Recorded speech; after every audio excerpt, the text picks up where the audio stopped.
Hello there. Welcome to The Climb, brought to you by the Digital Mastermind. I'm John Sarakis. Our show is about journeys. And this is the podcast where we talk to digital agencies about business, technology, marketing. So if you want all the tips, tricks, tools, mentorship, or maybe you want to be a mentor, reach out. Join our tribe of digital agency owners. We have bi-weekly calls to stay on top of the latest and the greatest. We have a Slack group where there's constant communication.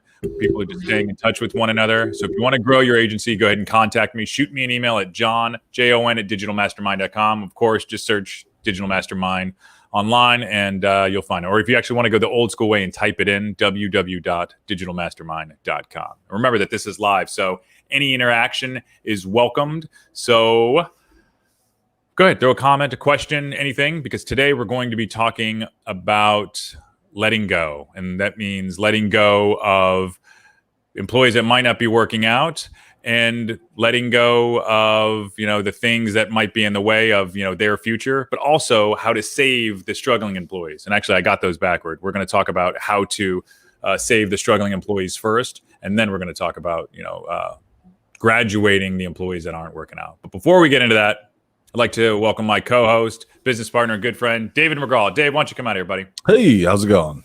It's going good, man. Going plaid today. Going plaid. Got the fall colors out. All right. Now, you actually have like fall colors like separated like somewhere?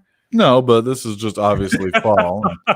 And it's, honestly, in Florida here, you step outside and you're like, nope, not fall yet. No, yeah. It's still in the 80s down here. And I welcome fall. But it's lower humidity, so it's actually really nice. Yeah.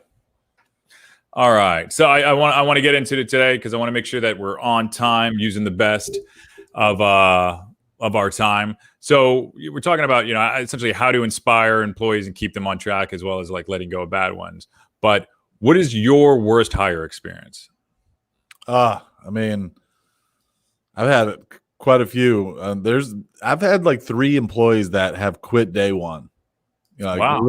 Literally, which, on hindsight, it was best of, for both worlds because It just wasn't a fit. They were able to express that at the end of the day. I chalked that up a lot. They expressed it like verbally, or they expressed it by just actually walking out?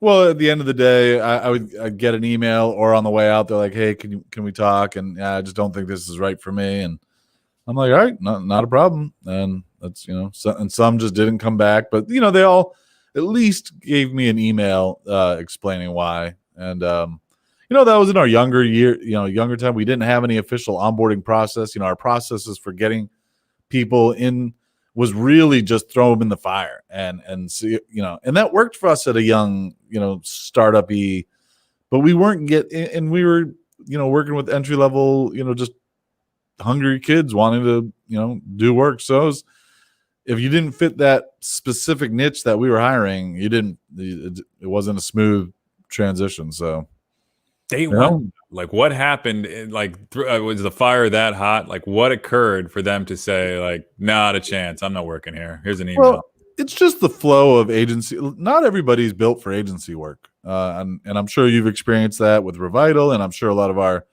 agency partners know about that as well. It's just, agency work is your head on a swivel, working on multiple projects throughout the day. And some people just like to sit on the same project for 3 weeks.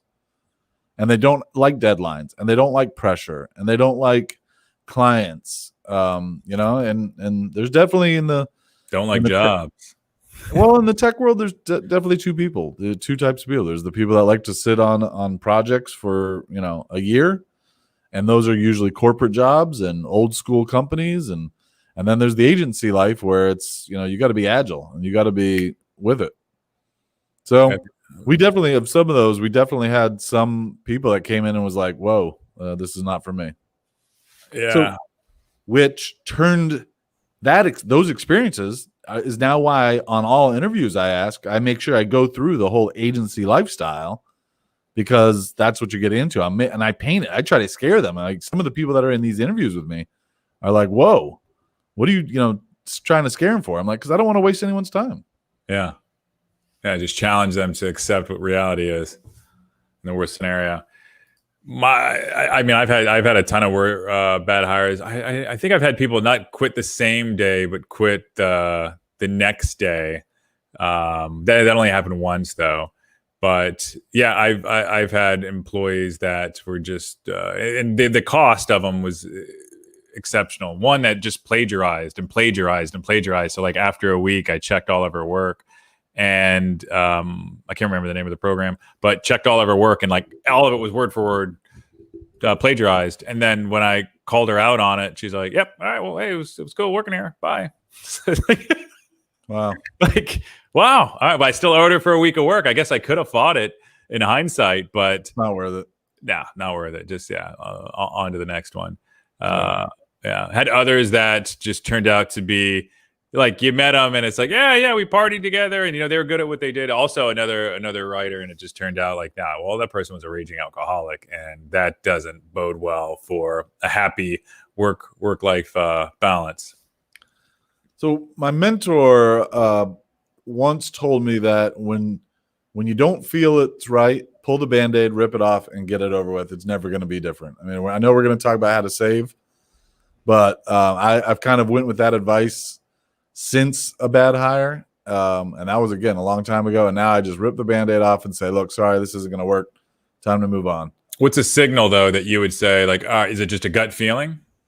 It's gut feeling mixed with lack of hunger. Like anyone that takes an extended lunch in their first 2 to 4 weeks consistently, I'm like, what are you doing? Like, or just if you don't see hunger and drive, or and they're leaving early and because they don't have anything to do. Like if they're waiting for somebody to give them work and they're just sitting around waiting for it and then leaving, it's just they have no drive and there's no hunger and they're just not there to hustle. So I would agree with that. And I guess what I would sum that up with, and it's something I look at, if you don't care if you don't care what your superior thinks of you or the way that you're perceived, then you're not going to last. Like that 100%. To me is just total entitlement, that there's an imbalance somewhere. So yeah, we're going to have to move you along.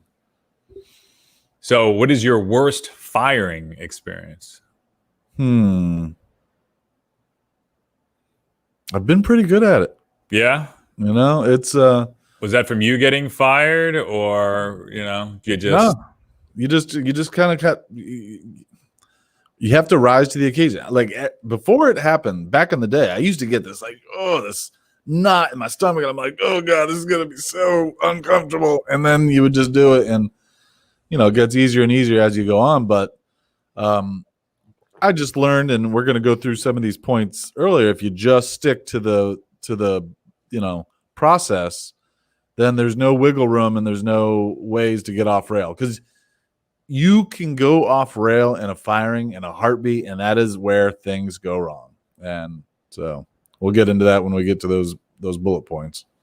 Worst firing experiences when I was doing construction when I was a kid working for my dad. I had to fire this guy. And he was a strange guy. This might be a little bit bizarre of a story, but here it goes.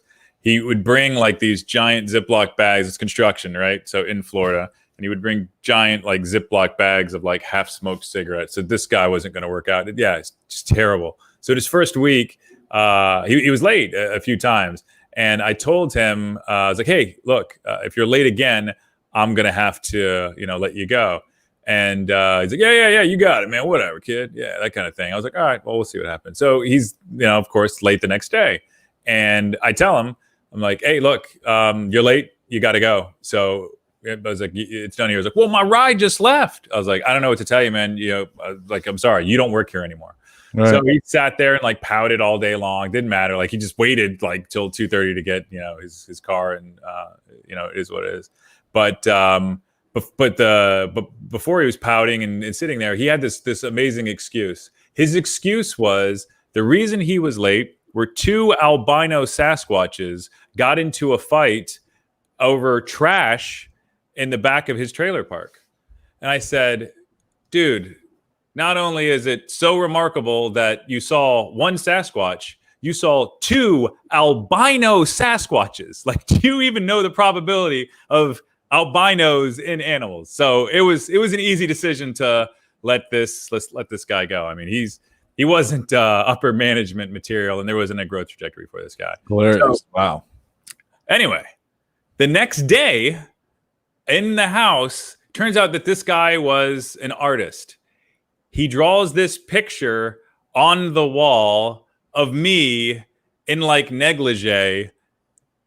Yeah, and it's like this is John. Yeah, it was the most bizarre thing. That's the worst hiring and firing experience. I didn't hire him for that matter, but I had to fire this guy. And of course, on a crew where you're the youngest guy, and there's all these other construction workers. Like, hey man, did you see the artwork? That's funny. Worst firing experience. A little bit bizarre too. Yeah, I mean, I've had some interesting ones, but most of them have been pretty easy, just because I just call them out for what's lazy, or I caught you, bullshitting and not working. Like, it's just you cut them off.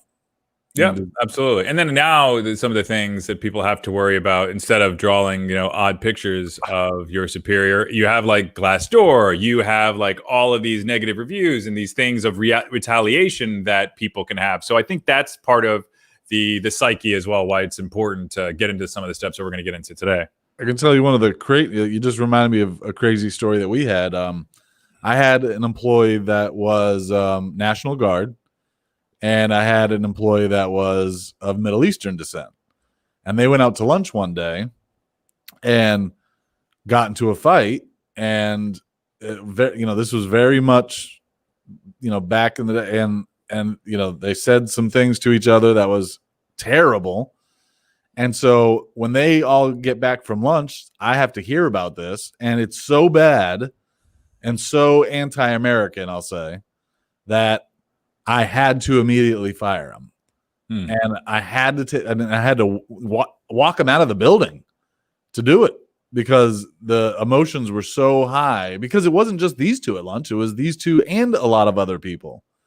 And then even after I fired him, he had to go in and get his personal stuff. He sat down and just started doing stuff. And I'm like, whoa, dude, you got to stop right now. And I had to escort him out the building. And that was the most intense scenario I had to go through. And it was pretty crazy. And it was just so abrupt, everybody was fine. And then it was terrible. So I can't even repeat the things. I so want you to, but yeah, I get it. Yeah. It's like, were you like in fear of like violence taking place? Yes. No, I've had that happen in the workplace before. That's easy to deal with. Yeah, I only had like one instance of that, and the guy he left so abruptly, he like ripped the door off the hinges, and that's actually why he got fired. And he was surprised too. He's like, "Oh, what, man? I'm having problems with my wife." And I'm like, "Yeah, dude, check your stuff at the door. You ripped the door off the hinges." Like, yeah, man, it's not going to work out. Right. All right, let's dive into these lists. All right, so. First, I mean, a lot of the reason what we're talking about today is the cost of, losing employees, whether it's you pushing them out the door or them leaving on their own, right? So a couple quick stats I want to go over. The cost of a mid-range position, that's essentially someone that's like a manager, is about 20% of the annual salary if you lose this person, right? So think about somebody between the range of like 30K to 50K per year. So, for example, the cost to replace a 40K per year manager is about $8,000. And that cost is training, recruiting, hiring, a lot of those things that involve essentially the cost of an employee.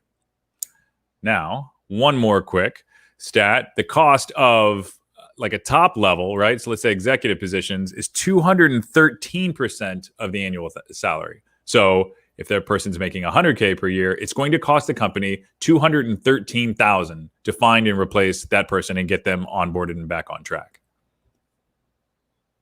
All right. So we got at the table here. What's that? We got a great comment.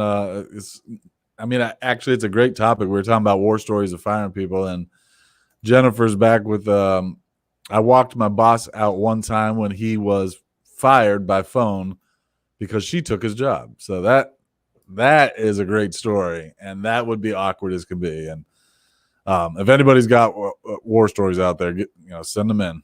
That's wow. So firing your own boss, and then or he gets fired, and then you have to walk him out. Yeah. Well, that's brutal. Yeah. Oh, all right. Yeah. And I mean, I'm sure there's going to be plenty of those stories because right now is the unemployment rate's at like 8%, like 7.9. But in the information space, this is interesting. It's a little bit higher. It's let me see. I got a number written here. 8.6%. So we're in the information space, right? Agencies, marketing, tech. So yeah, it's a little bit higher. But with all that said, let's get into how to save the employee, one of those employees that might be struggling, right? And the number one thing, and then we'll cover this in some of the other areas, is communication, right? So let's say that you have an employee, they're not doing their best for whatever reason. You notice this. That's what we're talking about today. And the number one thing to look at is communication. So maybe you haven't been communicating properly up front, but when you get into the communication side of things and just really understanding it, the idea is to dig in. There might be a disconnect, right? So you want to find out what's going on with your team member. It might be something personal. It might be, something external. Either way, something's getting in the way of their work. You want to dig in and understand that, right? All right. So let's say you do that. Next is restating your vision. So this is something that I've had a lot of success with in the past, where somebody just doesn't understand where it is that we're going. They just have no idea of where the company is going to go, where they fit in, what's expected of them. Maybe they lost that along the way. So once those two things are done, and literally this is like a conversation that's being had, identify the issue, explain what's missing, where are they falling short, address where they are with their performance targets, where do they need to be.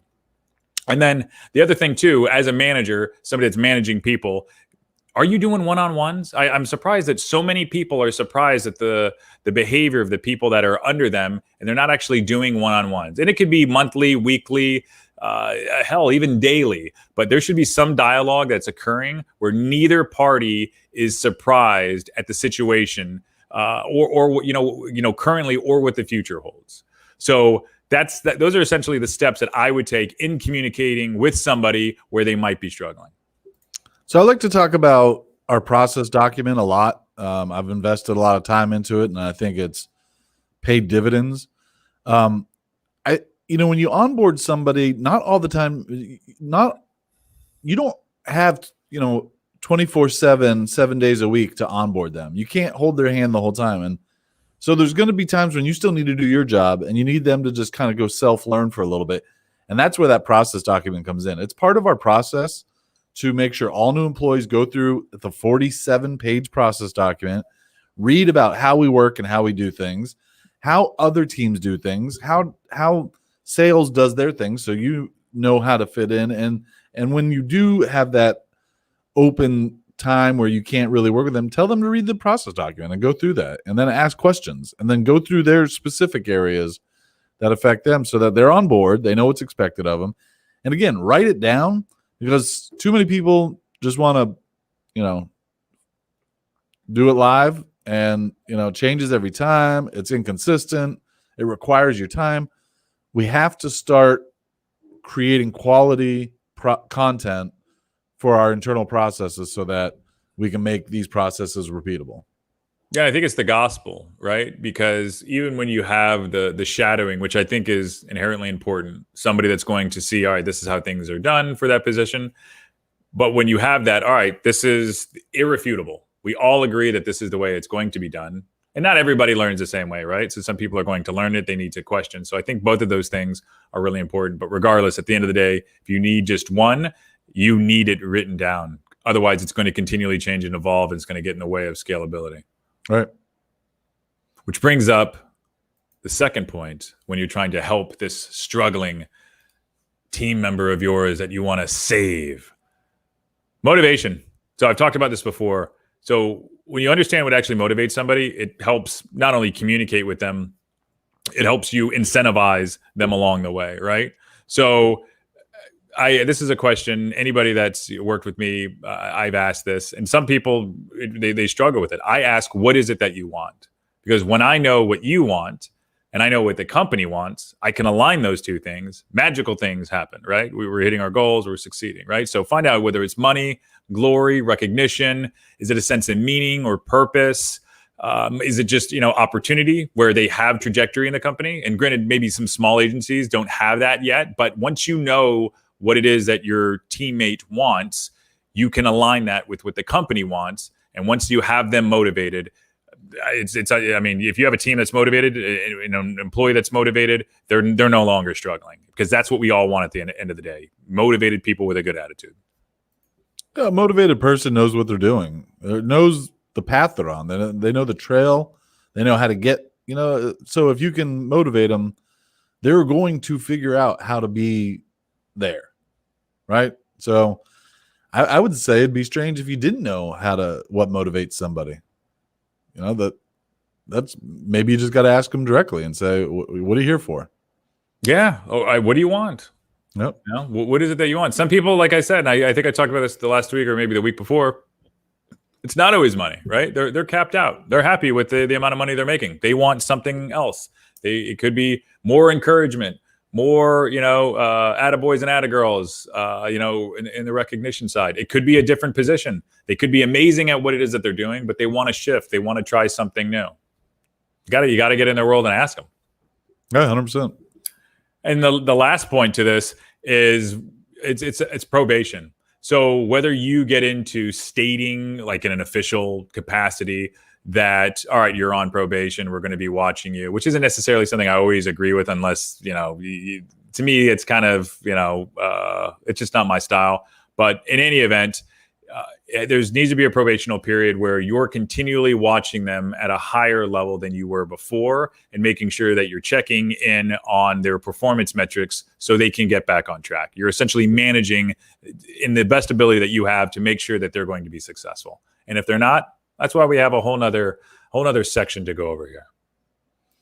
I mean, that's where we have our quarterly reviews, and we've talked about that on the last episode of why we do a quarterly review. I mean, quarterly review inherently has a review built into it in 90 days or less, right? So that's when you do your correction and you let them know this is not good enough, or these are the expectations that you have to achieve by next quarter, or we're going to go in another direction. And I've said that plenty of times, and that'll get somebody motivated if they really want to be here.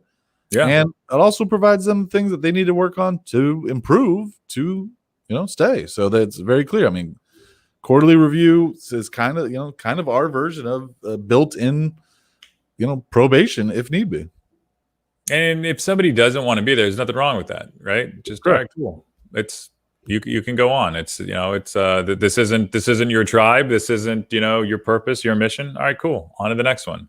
Yeah, we've had a scenario where we had an employee that was actively looking for another position. It wasn't necessarily because he wasn't happy. It was he was looking for a different challenge. He was young in his career, and he was hungry to learn more. And we were not getting the projects at that time that were feeding that need. And so he just told me, and I helped him find his next job. He was looking for 3 months. He had an opportunity between 2 companies. I used my connections, reached out to a guy that used to be an executive at one of the companies, found out they were in terrible financial shape. And I just advised him. I said, look, this opportunity doesn't sound like it's a good one long-term for you. He ended up going with the other opportunity. And then that company that the other company he was looking at ended up failing 8 months later. So, as long as you do it the right way, your employer, if they're a good employer, should actually help you in your process if it's not a good fit or you're looking for something different. Yeah, and I'd say that goes back into that communication. There wasn't a surprise in that equation. It was just, okay, both parties are understanding what's going on and the person is moving on. And I think that's important, because not everybody's going to be with some companies forever. I don't like stepping stone employees. If I even get a signal of that, I want nothing to do with that person. But at the end of the day, it's also realizing that somebody might be better somewhere else. Sure. And people's expectations change, their family statuses change, their financial needs change. I mean, there's all kinds of reasons why the equation breaks in the future. But you're right. I like people that want to stick around for a long time.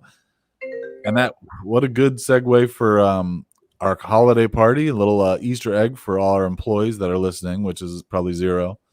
There's a nice little prize that or gift, I should say, that everyone that's been with us for at least 5 years is going to get this year. And so I'm really excited about that. That's all I will tease for that. It's a live animal. That's all we're going to say. Yep. Maybe once was.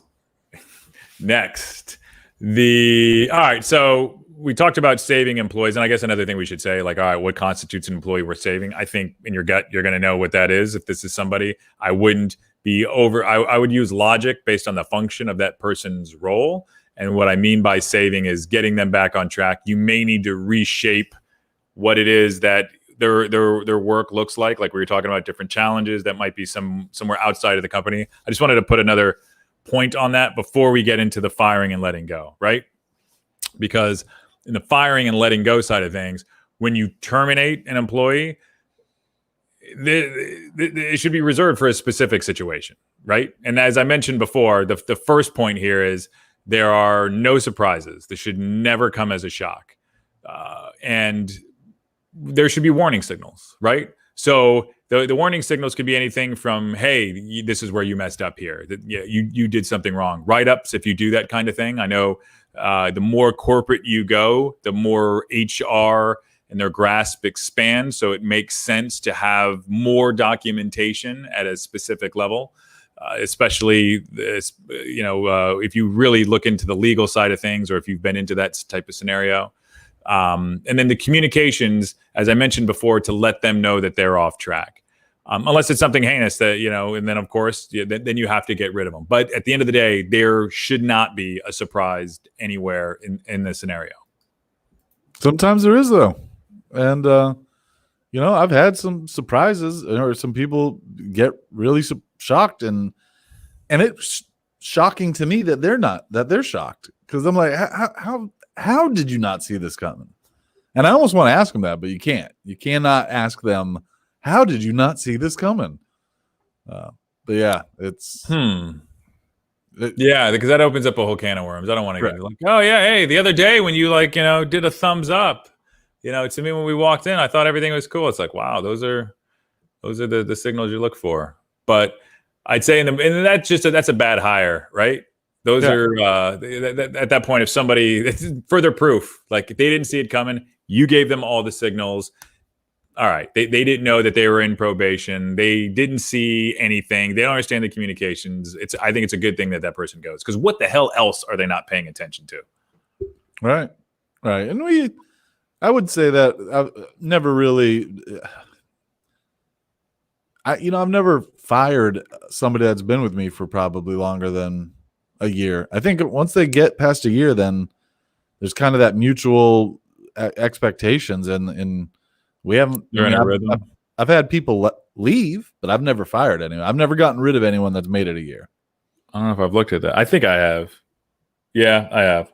Yeah, I think some of them were positive, right? Just like, hey, we need to move you on. We're going to go in a different direction, right? And it was accepted. I've had others where it necessarily wasn't, but I just think that was working with young creatives that obviously weren't that creative, so we had to move them on. But and that was one instance that I'm thinking of. That was a surprise, but I think I could have did better in hindsight in potentially managing that.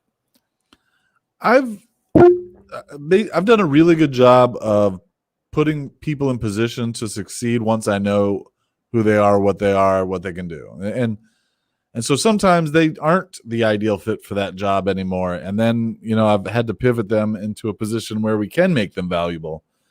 And I think that's probably what I do a lot of, really, in my role, is just constantly evaluating how to put people in the right position to be as successful as possible, given the scenario we're in with the current clients and the current demands and the current economy. Like, constantly making sure that we got the right person on the right seat occupies a lot of my time. That's good. Yeah. I think it's important to match those shifts, and I think it takes a lot of checking in with people and them understanding where the bar is. Like Jennifer just said, she just, what is this? I fired people who've I've had rehires and are working with me as of today. That's a great sign of just relationship building, right? So if you let them go, they come back. Which in fact we've done that as well. We've had a team member that we moved on that's now back on the team. Yep. I want to say two of them, in fact. And I think that's just a great sign of the ability to communicate and hold a relationship where people know, like, all right, this is what happened, this is what's expected, and this is where we're going. Also, the grass isn't always greener. When they leave and they realize, man, it wasn't actually that bad there. It's so easy, especially when you have younger professionals that have a bunch of friends that are all in a bunch of different, like in the development space, everyone's got somebody that works at Facebook or works at Google, and they talk about how amazing it is. And then they come to Oyova and they're like, hey, where's the 8 hours of, recess to my 1 hour of work? And that just doesn't exist here. And so they see these, of these startups that, have these just wildly different expectations, and it kind of poison pills them into wanting to leave. And then they actually go out in those scenarios, and then they're like, nope, I want to go back to that agency world. It was way better. Yeah, and you also have those friends that, as soon as you leave, the party bus pulls up, like, dude, it was amazing after you went. Those are potentially the same people that are bragging about how awesome their jobs are. And anybody that says, like, oh, yeah, we barely work, I don't want to work there. What the hell is that? You barely work and you make money? Like, that's a lie is what that is. Right. Yeah. All right, getting to number 2 here. This is something I've heard some horror stories on from agencies and companies of all types. Do it face to face. You want to do it in person, because follow the golden rule. You treat others how you want to be treated, right? And granted, with COVID, this might be a little bit different. Do it via video. But if it has to be video, so be it. Don't do it via text, email, or just a phone. I had a friend that working distributed their jobs out west. They're here on the East Coast, and they were let go via an email the other day. Which, it's not even that big of a company. I think that's pretty shady. But number 2, do it face to face. Yeah, I agree. That's the simple. Everyone understands why. I just think it's going to be a Zoom meeting, but even then, that's still awkward. You're changing somebody's life drastically, right? So what are the 3 things you do, in life the most? I mean, 2 of those is like sleep and then work, right? So, Sure. or should be anyway. And you're now drastically changing that. Yeah, I agree. And number 3, ready for number 3? Do it. I think this one's one of the most important ones. Get right to it. Don't waver. So you want to be clear and concise. You do not want to protract the message, right? So, and to do that, you have to be prepared. Know what you're going to say and how you're going to say it. And if you need documentation, if that's part of your process, have all that documentation ready. But I wouldn't prolong anything. Just get right to it. All right, this is essentially moving in a different direction, or whatever you're going to say. Keep it a couple sentences. Don't get into the reasons. Like I said, just keep it short. You do not want to open up a can of worms. Be matter of fact. Don't get into emotional questions. I feel like this. I felt like you were, those can always be refuted, and they will be. And they're going to be like, no, but what about that? I thought we were really getting along on this one project. Or, hey, we did. No. It's not working out. One of the things I like to say most of all is, I need to make sure I'm as efficient as possible in this role, right? It's not really talking about them. It's me looking at the role in the company and making sure I get as much out of it as I need to be successful. Mm-hmm. And so that's my kind of like, nope, it's over, cut and dry. That's, there's no changing. There's no saving here. I've got one person that was a high up. I had to just say, I can't screw this hiring up. I have to make sure that this role is right for us to be successful, and just make it about what you have to do for your company, and be matter of fact and short and quick, because so easy people want to drag you into that emotional. That's where you get in legal trouble. So, and make sure you follow your state laws on all of this stuff. This is, John and I are in Florida. Documentation. Yeah. Documentation is necessary for everything. Florida's easy. Yeah. It's right to work state. So for any reason you can let somebody go. But yeah, there's definitely states that are have way more restrictions. So you want to be careful. The last thing you want to do is get into a lawsuit. Right. Which you touched on one of the points here, which is number 4. Be prepared for emotions. So with that said, be empathetic, be kind, but be strong and straightforward. Do not get sucked in. Don't change any of the path that you're setting forward. Don't get suckered into the trap questions, which are some of the ones that Dave just mentioned. Like, what about this? What about that? How about this? So yeah, just make sure you're prepared for the motions. And at the end of the day, just be authentic. So be honest, be straight up, and then on to the next one.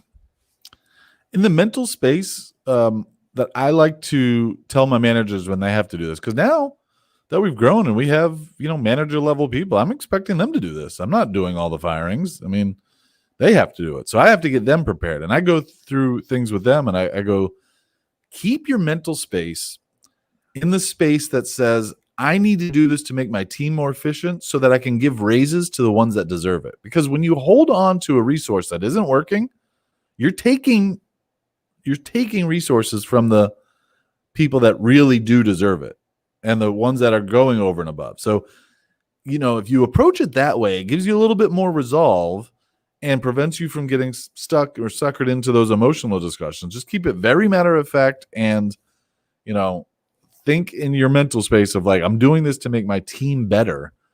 And then we're upgrading our current team, or we're celebrating, or we're incentivizing the better employees to get more, that deserve more. So it's tough. It's an emotional thing. It's a big emotional event. But yeah, at the end of the day, I think what you're getting at is it's not about this one person. It's bigger correct. than that. Right. You're the shepherd. And when you're letting go of somebody, you're affecting the flock, and you're making them stronger, because you're going to bring in another resource that's got more experience or that's better, or you're going to give somebody internally an opportunity to grow, which could have a net effect or a multiplier effect because they see upper momentum and they're getting rewarded. I mean, so the morale goes up. I mean, there's a lot of positives that can come from it, especially if you're getting rid of a cancerous employee. Everyone loves you when you do that. Yeah, you'll get the cheers and jeers, and why didn't we do that quicker? Yeah, you'll see.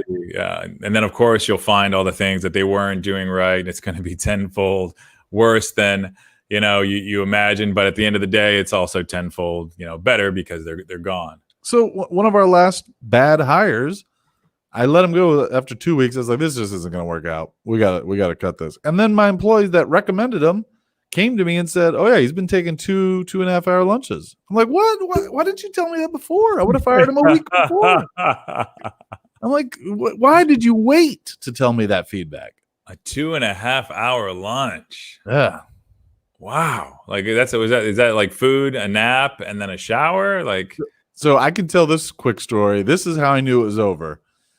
I sent him an article or something about these corporate office spaces, and I was like, I hate how soulless and generic these office spaces are, and we don't work in a generic office space. And he responded back with, yeah, I miss those office spaces. I feel like I have to carry a gun around here.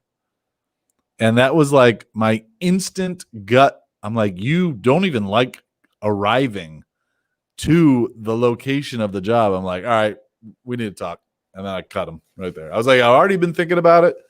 But then he wrote his own sentence right there. I was like, you're done. Yeah. On to the next one with that guy. Yeah. There was a lot of hopes for that guy too. It's funny. I remember that dude. Yep. But yeah, that's essentially what we have today to move the ones you don't want out, and the good ones, and keep the good ones. And keeping the good ones, everybody goes through bad times. Everybody has bad patches, right? So I think it's important, if you really want to be a good leader and support your team, you have to have that compassion to understand, right? What they got, like right now, we got the World Series, which the Rays hopefully are going to win. Last night would not be a signal to that. But yeah, I mean, there's some hitters that they get into a slump, right? So, I mean, they're not doing as well as they normally do. When you have those people on your team, you just take them aside, get into their world, put them on a path, find out if they're actually still interested in the position they're in. Maybe something changed in their personal life. Whatever you got to do, if it makes sense to keep them on board, make sure you do that, because it's going to be really expensive if you don't. Yeah, give them a couple quick W's. Give them some quick wins. Change their project load up if that's the case. If somebody's in a slump, you can break the. We did a whole episode about that, breaking out of a slump, and maybe we need to revisit that again. But yeah, put it into the show notes for this one. So I do want to sum these bad boys up. All right. So how to save an employee that might be struggling. Number one, communication, right? So dig in, restate your vision, identify that issue, and then, make sure that you're doing one-on-one. So you're continually communicating, right? Number two is motivation, right? Find out what actually motivates them. Number three, probation, some type of probationary period to make sure that you're managing them so they can get back on track where you need them to be. So they're executing on the function for your company. So they're successful, right? All right. Now, the firing and letting go standpoint, don't ever hire somebody that has a giant bag of half-smoked cigarettes. All right, all joking aside, number one, no surprises. Shouldn't come as a shock. That means you communicated somewhere in that path before. Number two, do it face-to-face. Follow that golden rule. That's how you would probably want it. You don't want to receive a text message where somebody's like, hey, it's not working out. Number three, get it right. Don't waver. So get right to it. You do not want to protract it in any way or form. Hey, it's not working out. We're going in a different direction. Or as Dave said, hey, I'm responsible for the efficiency here. So, you're essentially contaminating that efficiency, or however he does it. Number four, and this is kind of number 4.5, be prepared for the emotions, right? So don't get pulled into the suckered questions. You want to be empathetic, but make sure that you're straightforward and, follow number three, get to the point. And of course, just be authentic and straight up. All right, this is our process. All right, I'm sorry. I wish you best of luck. On to the next one.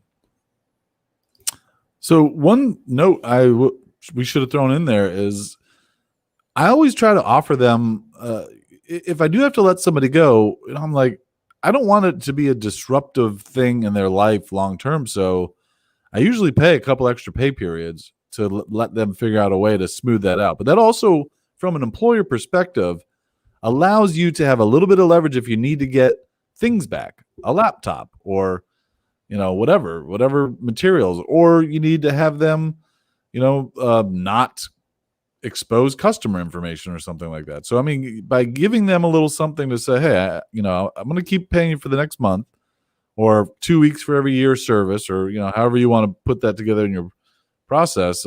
Giving them that incentive can help prevent major issues as well. And I agree. I think in that the preparation stage that mentioned, right? So it's not a surprise. That means you need to be prepared as a manager. Meaning, all right, what are all the things that you need to lock them out of? Right. I've seen some people hang on to somebody for too long because they're worried about how their exposure if this person is gone to the company. I think that's all in your head. Usually whatever proprietary information you have isn't as important as it is. And you can lock somebody down and make it an amicable separation, saying like, all right, look, I actually had fears. These are the things I want to go after.